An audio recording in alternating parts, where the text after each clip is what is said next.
I'm Reverend Betty. In our world right now in a pandemic, this is March 22nd, 2020. A lot of our churches are closed, including the Spiritual Episcopal Church of Eaton Rapids. We're in our Lenten process right now at the Spiritual Episcopal Church at 141 Frost Street. And right now it's on giving. What Lenten process is to our church is that the church participates in the Lenten process every week. And going through the process means a spiritual enlightenment for your soul. The Lenten process acquires mastership for your consciousness. It observes and spreads over a period and a significant time for you to heal and come to the terms of understanding of the spiritual growth within inside you. This requires time. The study and the spirit of the spirituality and the mental process only will result in great knowledge for yourself. The Lenten journey consists of 40 days. Fasting, by definition, the absence of food, perhaps the better understanding of that requires on the weekdays should be substituting the word attuning for fasting. Then we have 7 feast days are on Sundays. Each one we celebrate because we have attained the knowledge and celebrate that we must went in, we've learned, and now we celebrate. This is our 4th week of Lent, and it's in giving. We definitely have been thinking about how I was going to do the sermon, and Spirit's working with me, giving. And then all of a sudden a superhero came to me.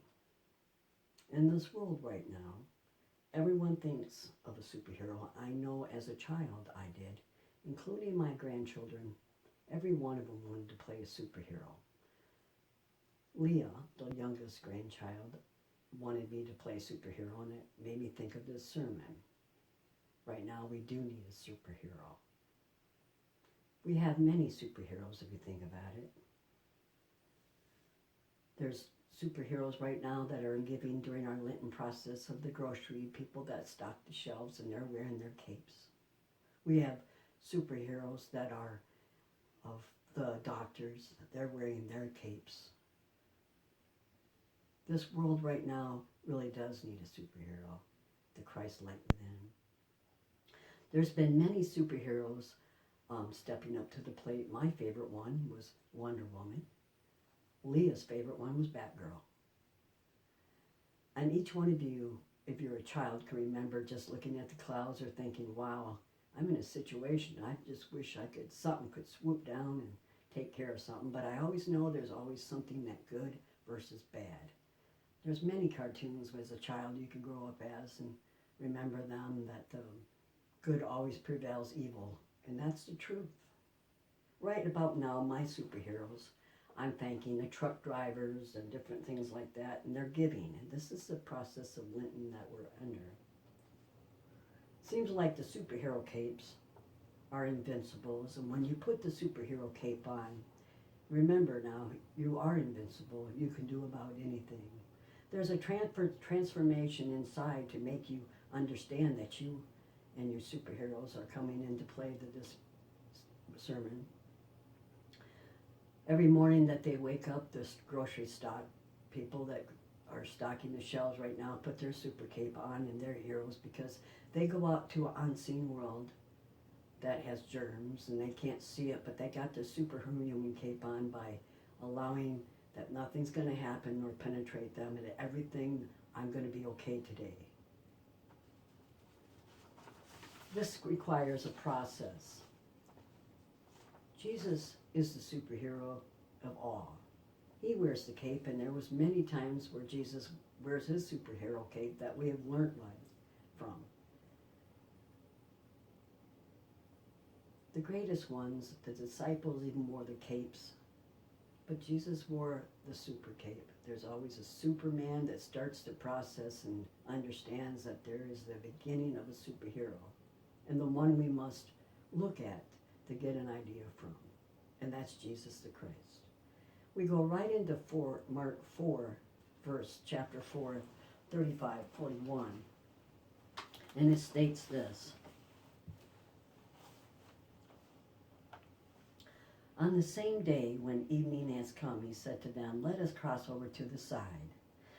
Now when they did, they left the multitudes. They took along the boat he has, and other little boats were along with them. And the great windstorm arose, and the waves beat into the boat, so that it was already, the water was filling.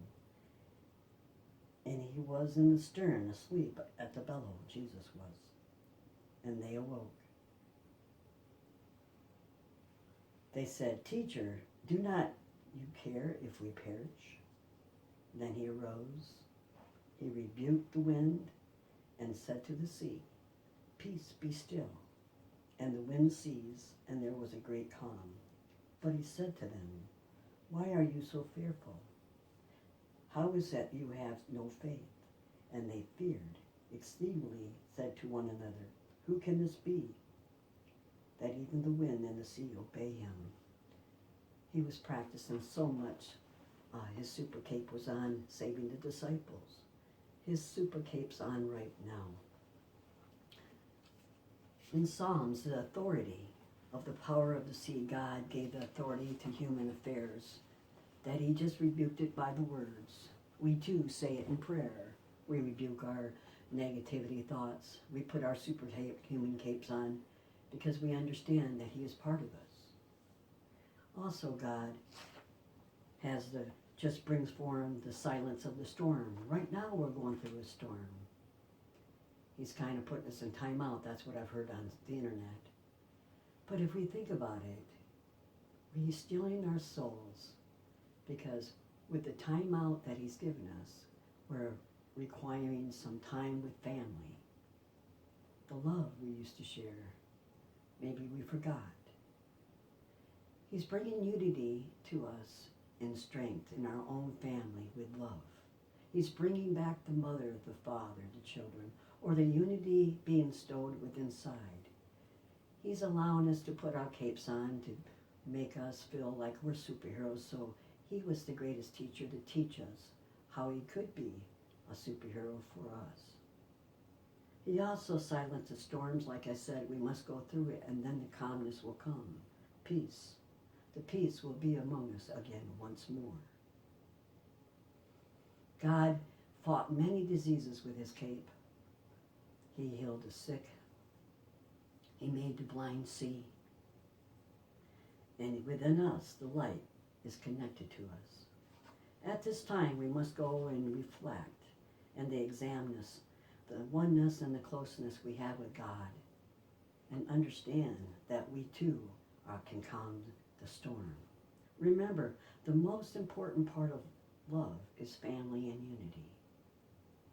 God has promised his children that when we're in trouble, that he is our refuge and strength.